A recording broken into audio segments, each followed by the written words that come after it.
محبت کے ساتھ اگر بیٹھیں گے انشاءاللہ کچھ نہ کچھ فائدہ ہوگا۔ اللہ کے گھر میں بغیر کچھ بولے بغیر کچھ کہے سنے بیٹھ جانا بھی باعث برکت ہے۔ ایک اعتکاف کی نیت فرما لیں تاکہ آپ کا بیٹھنا جو ہے وہ سنت کے مطابق ہو، اگر کوئی لغو بات ہو بھی جائے اللہ اس پہ پکڑ نہ کرے۔ اللہ تبارک و تعالی نے انسانوں کو بنایا، انسانوں میں سب سے جو افضل لوگ بنائے ان کو اللہ نے ایک اعزاز عطا فرمایا نبوت اور رسالت کا۔ انسانوں میں یہ بات ذرا سمجھنی ہے کہ ساری مخلوقات میں سے انسانوں کا چناؤ کیا، انسانوں میں سب سے جو برگزیدہ لوگ ہیں وہ انبیاء اور رسل ہیں۔ وہ کون سے ہیں؟ کن میں ہیں؟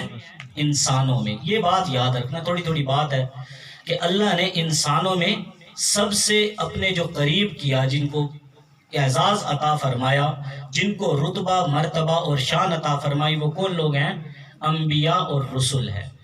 پھر ان میں سے بھی اللہ نے چند ایک کو ایک خاص مقام عطا فرمایا، جن کو اپنی کتابیں عطا فرمائی، بعض کو صحیفے عطا فرمائے، اور پھر کوئی نبی کسی خاص علاقے کے لیے آیا، کوئی نبی کسی خاص قوم اور قبیلے کے لیے آیا، کوئی خاص وقت کے لیے آیا۔ ایک ایک وقت میں بھی کئی نبی آئے، ایک وقت میں کئی نبی تھے، کوئی خاص علاقے کے لیے تھا، کوئی خاص قوم کے لیے تھا۔ پھر سارے نبیوں میں سے اللہ نے ایک نبی کو پسند فرمایا، ایک نبی کو چنا اور اس کو وہ اعزاز عطا فرمایا جو کسی نبی کی شان نہیں، اس کو وہ شان عطا فرمائی، اس نبی کے برابر کسی نبی کی شان نہیں ہے۔ ہم سارے نبیوں پہ ایمان لاتے ہیں، سارے رسولوں پہ ایمان لاتے ہیں، ساری کتابوں پہ ایمان لاتے ہیں، لیکن اس بات پہ بھی ایمان لاتے ہیں بعد از خدا بزرگ توئی قصہ مختصر، بعد از خدا بزرگ توئی قصہ مختصر۔ اللہ نے 1.25 لاکھ کم و بیش انبیاء کو بھیجا، کسی کو اپنا دیدار نہیں کروایا، کسی کو اپنا دیدار نہیں کروایا۔ ایک نبی ہے، اس کا نام کسی کو آتا ہے؟ اس نبی کا جس نبی نے اللہ کی زیارت کی اور بار بار کی، ایک بار نہیں کی، بار بار کی۔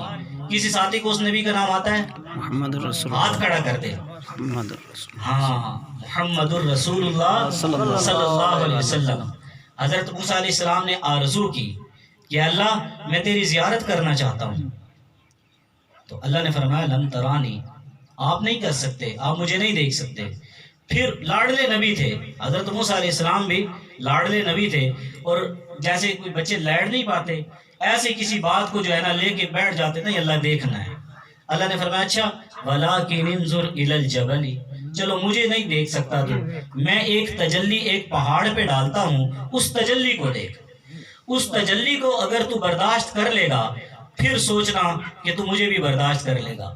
وَلَٰكِنِ انظُرْ إِلَى الْجَبَلِ، جب اس پہاڑ کو دیکھا جس پہ اللہ نے اس تجلی کو ڈالا، نور کی تجلی اللہ نے ڈالی، فلما تجلی ربہ للجبل جعلہ دکا وخر موسیٰ صعقا، موسیٰ علیہ السلام نے جب اس پہاڑ پر اللہ کی نور کی تجلی کو دیکھا تو بے ہوش ہو گئے، بے ہوش ہو گئے۔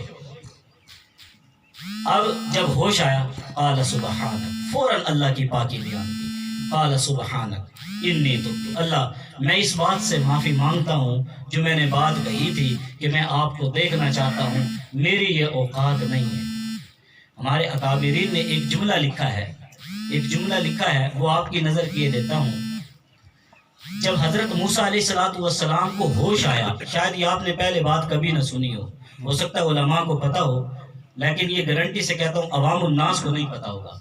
تو جب حضرت موسیٰ علیہ السلام کو ہوش آیا، آپ نے اس پہاڑ پر نظر ڈالی، اب وہ نور تو جا چکا تھا، ایک جملہ لکھا ہوا تھا، ایک جملہ لکھا ہوا تھا وَلَا تَقْرَبُوا مَالَ الْيَتِيمِ، وَلَا تَقْرَبُوا مَالَ الْيَتِيمِ، موسیٰ میری زیارت تو یتیم کا حق ہے، میری زیارت یتیم کا حق ہے، یتیم کے مال کے قریب نہیں جانا، یتیم کے مال کے قریب نہیں جانا۔ ہمارا جو نبی ہے یہ ہم خوش نصیب ہیں، یہ امت ہی بڑی خوش نصیب ہے، اس امت کے اندر اللہ نے ہمیں جو پیدا کیا یہ ہماری سعادت بندی ہے۔ ہم میں کچھ تو ایسا ہے نا، کچھ تو ایسا ہے جس نے کلمہ پڑھ لیا خدا کی قسم وہ خوش بخت آدمی ہے، اس امت کا خوش قسمت انسان ہے جس نے نبی علیہ الصلوۃ والسلام کا لایا ہوا مبارک کلمہ پڑھا ہے، اور وہ اس سے بھی زیادہ خوش نصیب ہے جو حضور کے لائے ہوئے مبارک دین پر چل رہا ہے، وہ سب سے زیادہ خوش نصیب ہے۔ تو اس کلمہ پڑھنے سے حضرت مولانا صاحب میں ان کی بات سے اختلاف نہیں کرتا، ہر انسان کی ایک اپنی رائے ہے۔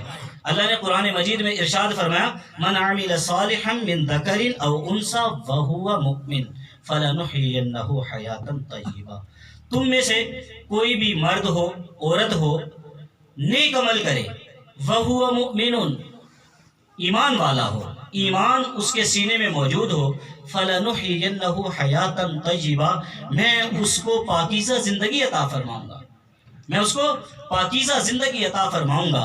اللہ فرما رہے ہیں ضرور عطا فرماؤں گا، فَلَنُحْيِيَنَّهُ حَيَاةً طَيِّبَةً۔ اب میری ایک بات ہے، اس نقطے پہ غور کرنا ہے۔ اللہ نے پہلے کہا کہ اچھا عمل کرے، اس کا مطلب یہ ہے من عمل صالحا من ذکر